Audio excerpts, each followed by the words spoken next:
Old Man Wither's shop smelled of dust and secrets. The air was thick with the scent of aged wood and forgotten memories, each item in the shop holding a story of its own. The dim lighting cast long shadows, making the place feel like a portal to another time. Sarah, 16 and bold, loved it. She had always been drawn to the mysterious and the unknown, and this shop was a treasure trove of both. Every visit was an adventure, a chance to uncover something extraordinary. Antique treasures whispered stories, none louder than a beautiful ornate mirror tucked in a corner. Its presence was almost magnetic, pulling her towards it with an irresistible force. The mirror seemed to glow with an inner light, its intricate designs hinting at secrets long forgotten. The mirror called to her. It was as if it had a voice of its own, a soft whisper that only she could hear. She reached out, her fingers brushing against the cool surface, and felt a strange connection, as if the mirror was alive. Its silver shimmered, its frame carved with strange faces. Each face was unique, with expressions that seemed to change depending on the angle of the light.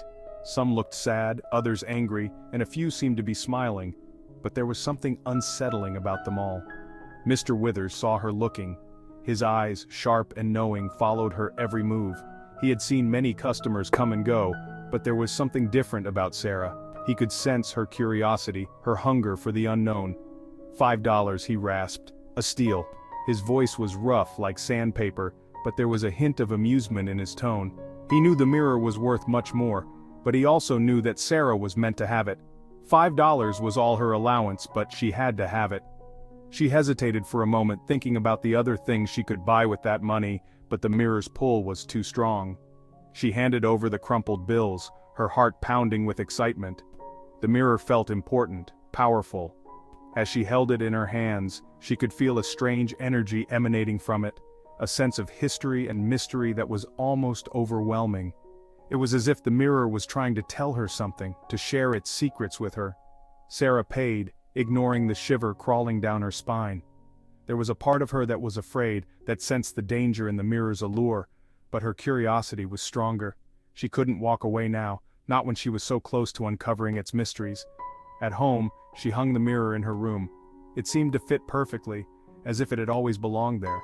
She stepped back to admire it, feeling a strange sense of satisfaction, but also a lingering unease. It looked wrong, darker. The room seemed to grow colder, the shadows deeper.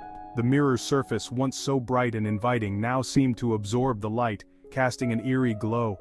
The faces carved on the frame seemed to watch her, their expressions shifting in the dim light.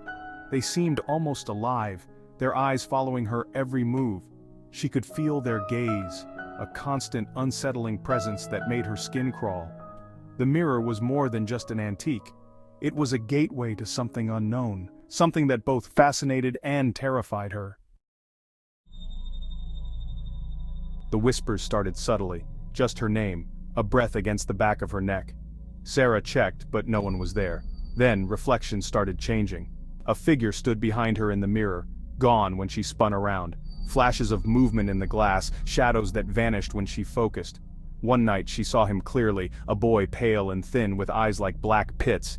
He mouthed a single word, beware. Sarah tried to rationalize it, sleep deprivation, an overactive imagination.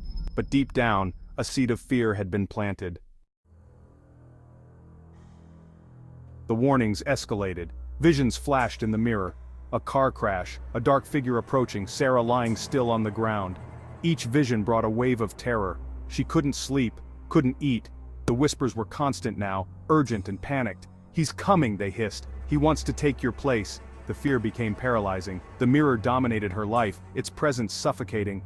Sarah knew she couldn't live like this, but what could she do? Then a desperate plan formed. If the mirror was the problem, she would destroy it. The thought terrified her, but it was a terrified hope. Maybe, just maybe, breaking the mirror would break the hold it had over her. She found a sledgehammer in the garage, its weight oddly comforting. As she hefted it, she looked at the mirror one last time. The boy stood in its depths, closer now. His eyes pleaded with her, his expression a mask of terror. "Don't," he mouthed. "He'll trap you." Doubt flickered, but the fear of the visions was stronger. Sarah closed her eyes and swung the sledgehammer with all her might. Section 5. Shattered Reflections. In the dimly lit room, shadows danced on the walls, creating an eerie atmosphere that seemed to pulse with a life of its own. The sound of shattering glass was deafening, echoing through the room like a thunderclap. Each shard seemed to carry a piece of Sarah's sanity with it. Sarah opened her eyes, expecting relief. Instead, she found terror.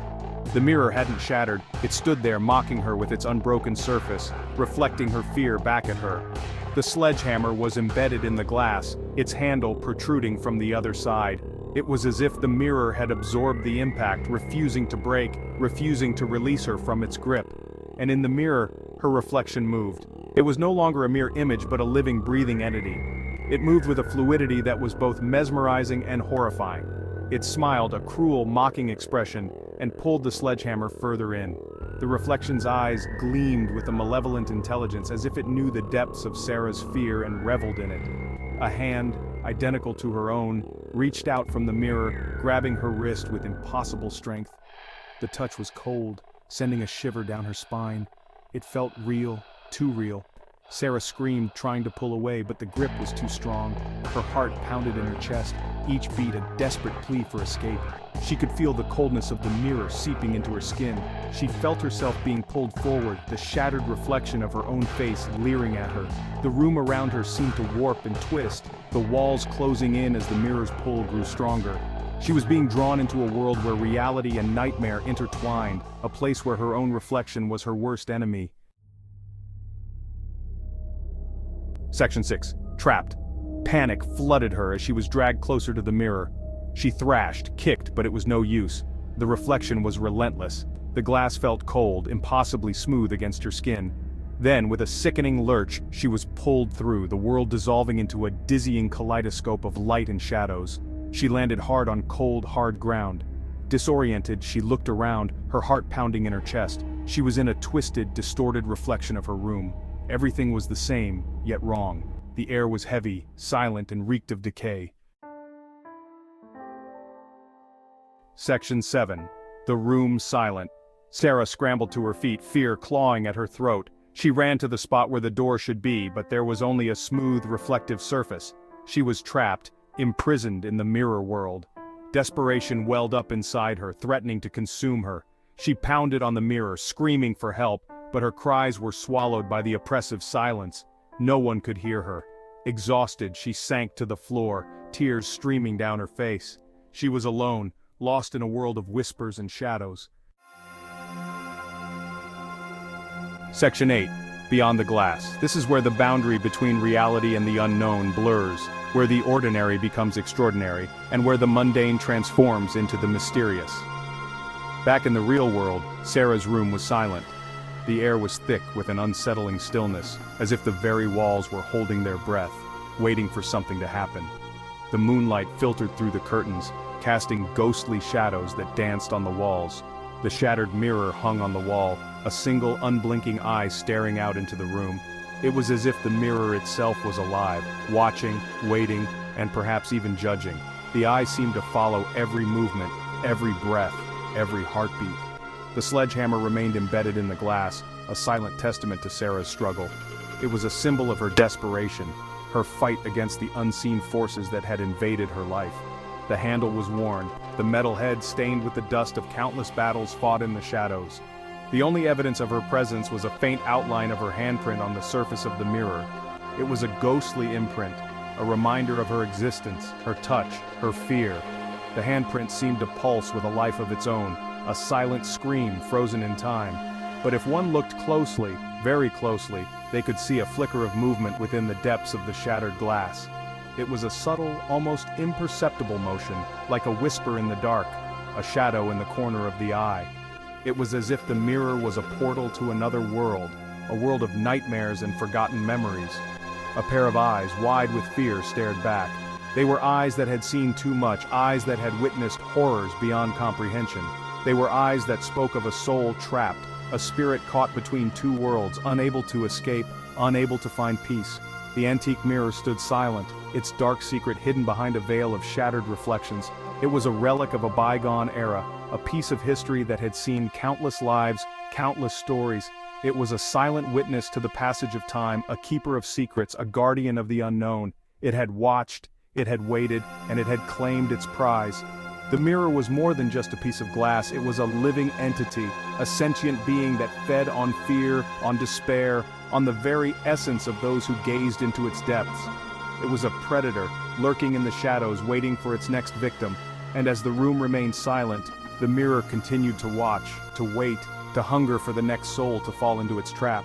Beyond the glass, the unknown awaited, a dark and twisted reality that defied understanding, that challenged the very fabric of existence. And in that silence, in that darkness, the mirror's true nature was revealed, a malevolent force that thrived on the fears of the living. Section 9. The Mirror's Gaze. The mirror remained in the room, undisturbed. No one dared to touch it, fearing the fate of the girl trapped within. It became a chilling reminder that some things are better left undisturbed, that the whispers of the past can hold terrifying truths. And in the stillness of the night, if you listened closely, you could almost hear Sarah's muffled cries, a constant haunting echo of her terror. The mirror, however, remained silent, its cold, unblinking gaze fixed on the world outside, waiting for its next victim.